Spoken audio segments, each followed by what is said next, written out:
A Ana Paula então escreve: Deus sabia que o homem pecaria, se sabia por que do teste. Em poucas palavras, resumindo aqui tudo que ela disse. Pastores. Isso.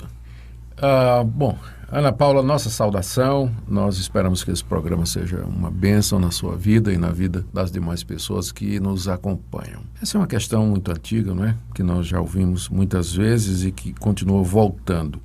Eu acho que tem duas pressuposições por detrás dessa pergunta que precisam ser esclarecidas, porque creio que elas estão erradas. A primeira delas é o seguinte: esse tipo de pergunta está assumindo que, no final das contas, a história vai terminar num desastre, não é? Ou seja, que não valeu a pena, Não deu certo. muito sofrimento, o ser humano foi um fracasso, gente sofrendo no inferno.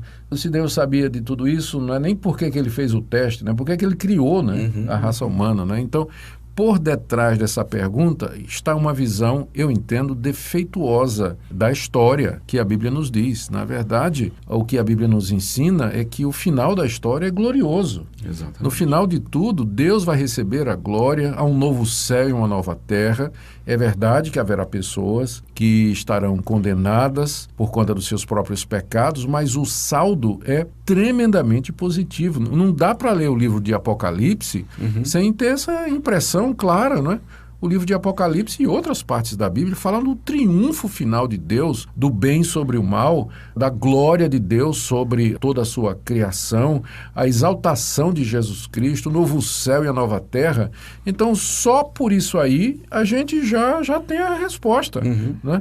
Deus criou a humanidade e todo esse processo de teste e tudo mais, porque ele estava visando esse fim glorioso, né? Esse fim extraordinário que é o fim da história. Então, esse primeiro pressuposto, né, de que no final foi um fracasso, ele é que está por detrás dessa pergunta que as pessoas ficam fazendo. Se Deus sabia, né, que ia dar em desastre, que ia fracassar, que tudo ia, né, se perder, por que é que ele fez? Não, na verdade não é bem assim. A Bíblia fala de outra forma a respeito do fim da história e do resultado de tudo. Inclusive, a impressão que se tem é que só existe esses 2, 3 capítulos na Bíblia, que seriam do Gênesis.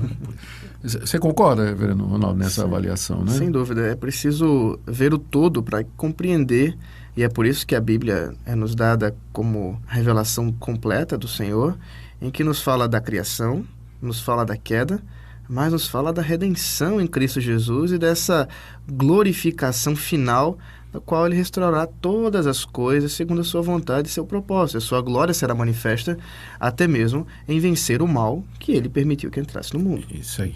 E aqui tem o segundo pressuposto, né, ou pressuposição, que eu acho que também é equivocado. Quando a pessoa pergunta assim, se Deus sabia, né, por que permitiu, dá a impressão de que existe história e acontecimentos fora do querer de Deus, e que Deus toma conhecimento através da presciência. Então, quando diz assim, se Deus sabia, então o que é que essa pessoa está pressupondo? Que Deus sabe de todas as coisas antes que elas aconteçam, não porque Deus as determinou, decretou e quis que elas acontecessem, mas porque ele apenas conhece o futuro e que a história se desenvolve à parte da soberania de Deus ou do querer dele. Exatamente. Né? Então, esse é um pressuposto errado, porque Deus só pode conhecer aquilo que ele decretou. Porque se Deus não decretou, não existe. Não é que ser ou instituição existe fora de Deus. No princípio era Deus, só tinha Deus.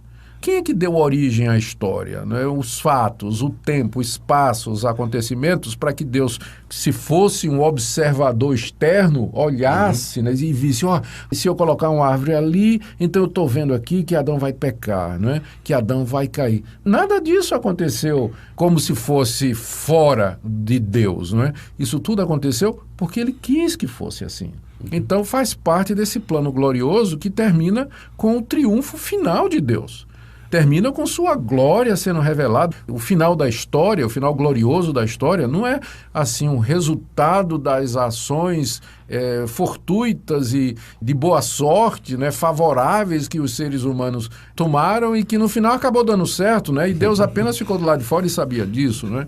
Senão a gente vai cair na teologia relacional, que é aquela teologia malfadada que diz que Deus não pode nem conhecer o futuro, né? Porque se ele souber o futuro, então, de alguma forma, o mesmo já está determinado e que coloca no homem a responsabilidade da construção da história e de fazer com que as coisas aconteçam do jeito que acontece.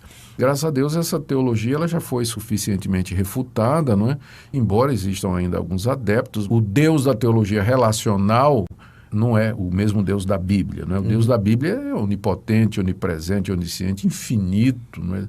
Nada acontece fora do seu querer. Como Jesus disse, não cai nem um passarinho, cai no chão, se não for a vontade do nosso Deus. É uma coisa que tem que estar em mente, é que o Evangelho não é o plano B, C ou D de Deus. Exato. Mas é o plano A. Esse sempre foi a vontade de Deus, sempre foi a vontade dele.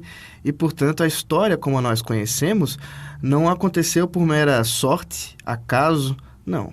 É o Senhor soberano que tem conduzido dessa maneira. Perfeitamente.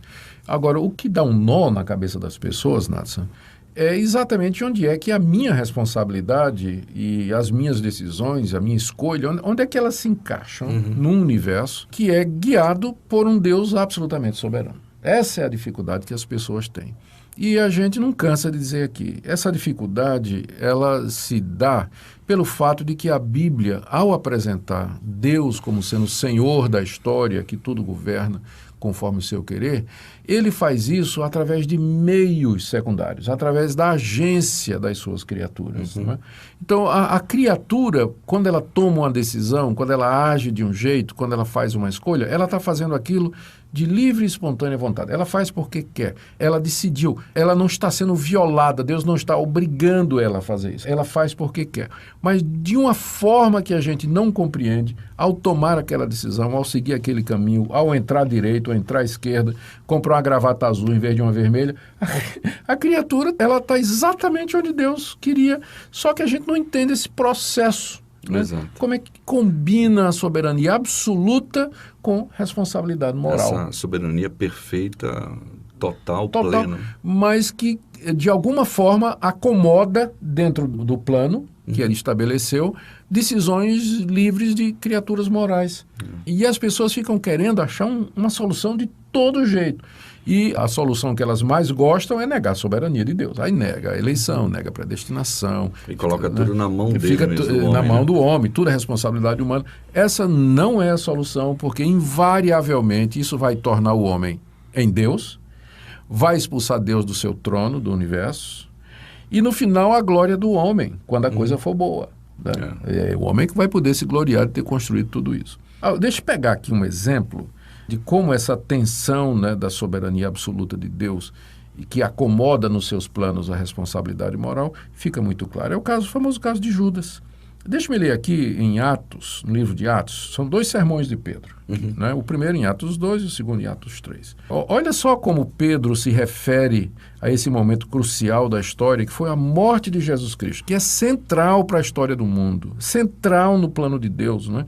E que tinha tudo a ver com o jardim, com o teste que Deus submeteu o homem, né? A morte de Cristo. Olha como Pedro se refere. Primeiro no capítulo 2, no verso 22 e 23, Pedro falando lá para a multidão em Jerusalém, ele diz assim: irmãos israelitas, atenda essas palavras. Jesus Nazareno, varão aprovado por Deus diante de vós, com milagres, prodígios e sinais, os quais o próprio Deus realizou por intermédio dele, entre vós, como vós mesmos sabeis, sendo este entregue pelo determinado desígnio e presciência de Deus. Presciência aqui, desígnio é a mesma coisa, não é?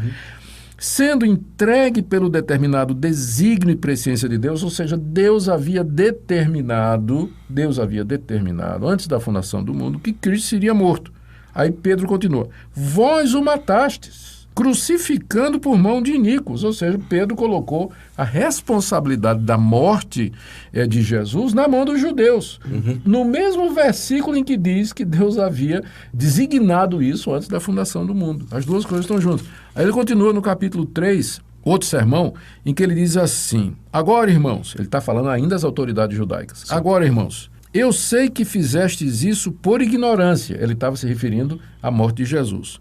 Como também as vossas autoridades. Mas assim cumpriu Deus o que antes anunciara por boca de todos os profetas, que o seu Cristo havia de padecer. Deus já tinha anunciado pelos profetas que o Cristo haveria de padecer. Ora, se Deus havia anunciado pelos profetas que Jesus Cristo haveria de morrer e sofrer pelos pecados, significa que Deus já havia determinado isso, designado isso antes da fundação do mundo. De outra forma, como ele poderia anunciar isso? Não é? Agora, ao mesmo tempo, ele diz, vocês, quando mataram Jesus Cristo, vocês cumpriram o propósito de Deus. Ou seja, as duas coisas estão absolutamente juntas, jungidas, unidas, entretecidas, lubricadas, tem adjetivos aí à vontade para você escolher. E a gente não pode separá-las, embora não possa entender o relacionamento interno entre elas. O fato é que Deus é absolutamente soberano e dentro da sua soberania, ele inclui as ações das suas criaturas, de forma que no final a glória dele.